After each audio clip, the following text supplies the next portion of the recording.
Good evening. ஐபி பேக் கம்பெனிங்க. கடந்த 60 நாளாக தமிழ்நாடு ஃபுல்லாக சர்வே எடுத்திருக்கோம். எங்கள் கம்பெனி சார்பாக கிட்டத்தட்ட ஒரு 2000 ஃப்ரீலான்சரை வச்சு ஆன்லைன்லேயும் ஆஃப்லைன்லேயும் வந்து சர்வே பண்ணியிருக்கோம். அதோட ரிப்போர்ட் வந்து நம்ம இப்போது அனௌன்ஸ்மெண்ட் பண்ணுறோம். கேள்வி என்ன அப்படின்னா, தமிழ்நாட்டின் அடுத்த முதல்வர் யார் அப்படின்ற ஒரு சர்வே நம்ம ஸ்டார்ட் பண்ணியிருக்கோம். இதில் வந்து பார்த்தீங்கன்னா, கருத்து கணிப்பில் 2,60,000 பேர் பார்ட்டிசிபேட் பண்ணியிருக்காங்க. கிட்டத்தட்ட வந்து பார்த்தீங்கன்னா 1,05,000 பேர் வந்து ஆஃப்லைன்லேயும் 1,55,000 பேர் ஆன்லைன்லேயும் நமக்கு பதிவு கொடுத்துருக்காங்க.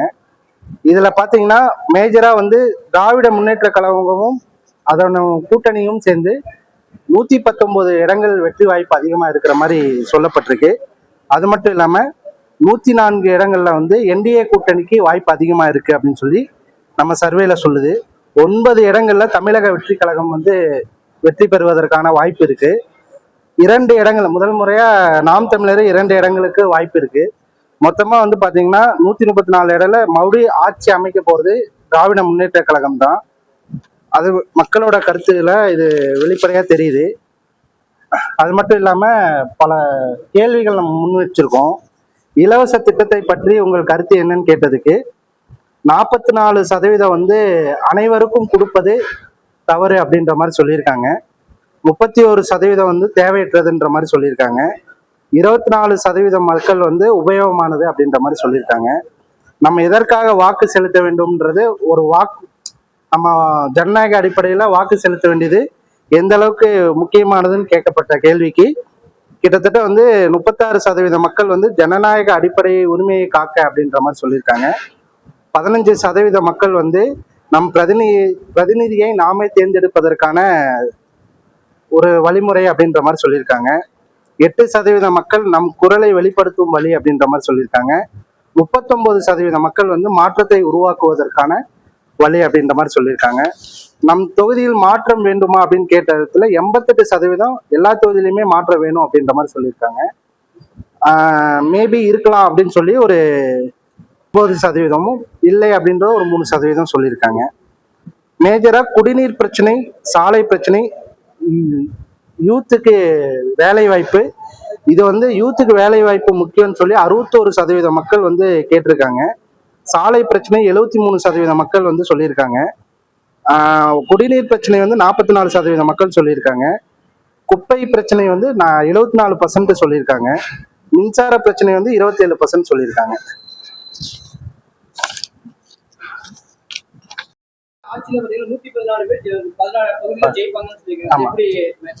மாற்றம் மீன்ஸ் வந்து இப்போ ஆல்ரெடி செலக்ட் பண்ணிருப்பாங்க இல்லையா, அந்த தொகுதியில எல்லாம் மாற்றம் வேணும். அதான் ஆட்சி மாற்றம்ன்ற அவங்க சொல்லல, அடிப்படை மாற்றம் தேவை. அதாவது இப்ப இருக்கிறத விட இன்னும் கொஞ்சம் பெட்டரா வேணும்னு சொல்லி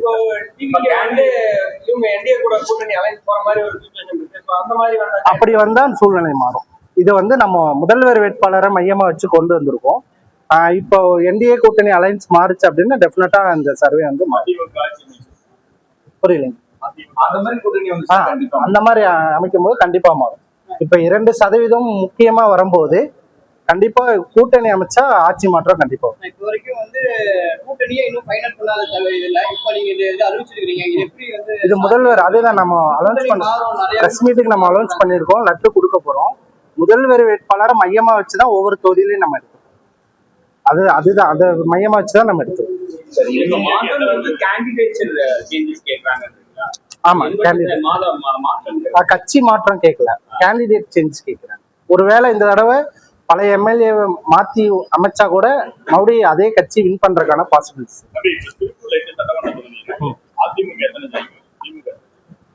திமுக 2 தொகுதி நமக்கு வந்திருக்கு. அதிமுக 6 தொகுதி சொல்லியிருக்காங்க. திருப்பூர் சொல்லலாம், ஒன்றும் தெற்கு பாசிபிலிட்டி இருக்கு, தாராபுரம் பாசிபிலிட்டி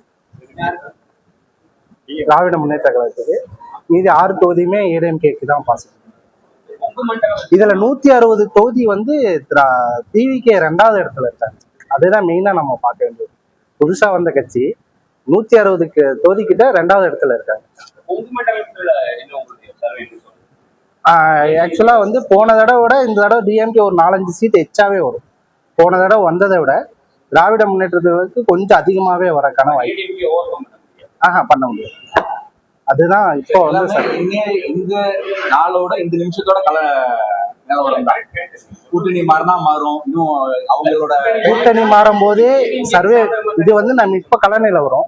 கூட்டணி மாறும்போது 100% மாறக்கான பெரிய டிஃபரன்ஸ் இல்ல. 15 தொகுதி மட்டும் தான் டிஃபரன்ஸா இருக்கு. அந்த 15 தொகுதி எப்படி வேணாலும் மாத்திக்கலாம். இந்த தடவை ஆட்சி அமைக்கிறதுக்கு 3 to 2% to 3% தான் டிஃபரெண்ட். அந்த 3% தான் அதிகபட்சம். இந்த தடவை 2% தான் அதிகபட்சம். இல்ல 2% நம்ம எடுத்த வரைக்கும் 2% அதிகபட்சமா அவ்வளவுதான் ஒரு டிஃபரெண்ட். 2% கம்மி அதிகமா போறதுக்கு வாய்ப்பு இல்லை. ஆமா இப்ப 2 இப்ப நிலவரம் அப்படிதான் இருக்கு. மக்கள் சொன்ன வரைக்கும் அப்படிதான் இருக்கு. ஆமா அப்படிதான் இருக்கு. ஆமா தாராபுரம் தெற்கு தொகுதி.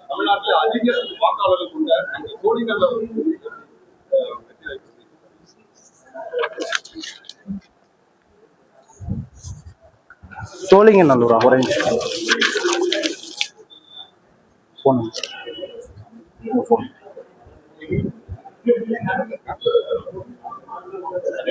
குறைவான வாக்காளர்கள் அந்த தொகுதிக்கு குறைவு.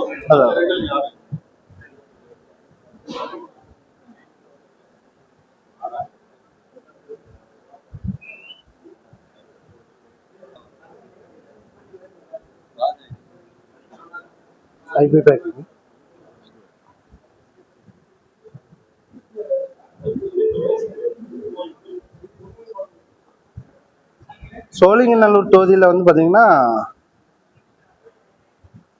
ரொம்ப டிஃப்ரெண்ட் இல்லை.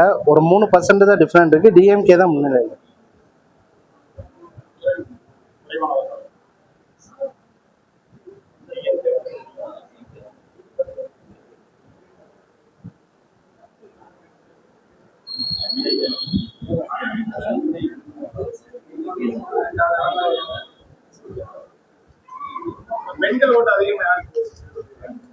இப்போ நிறைய டிவிக்கு எக்ஸ்பெக்ட் ஆகுது.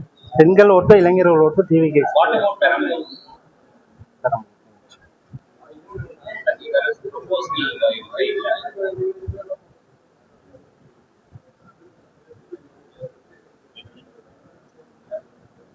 பெரம்பலூர்ல 2வது இடம் டிவிக்கு இருக்கு. பெரம்பூர் சென்னை சார்ந்த இடங்கள் எல்லாமே 2வது இடம் மேக்சிமம் டிவிக்கு இருக்கு. முதல் இடம் டிஎம்கே தான்.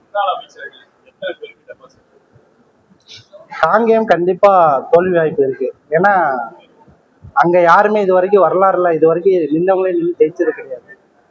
மக்களும் வந்து அந்த மாதிரிதான் பரவலா பேசப்படுறது. காங்கேயத்துல வாய்ப்பு கிடையாது.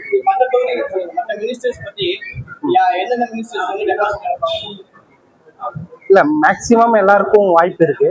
காங்கேயம் மட்டும்தான் வாய்ப்பு கம்மியா இருக்கு. அது போக வந்து பாத்தீங்கன்னா கரூர்ல கொஞ்சம் எஃபெக்டிவா இருக்கு. ஆப்போசிட்டா இருக்கு. ஆலந்தூர் ஆலங்குடி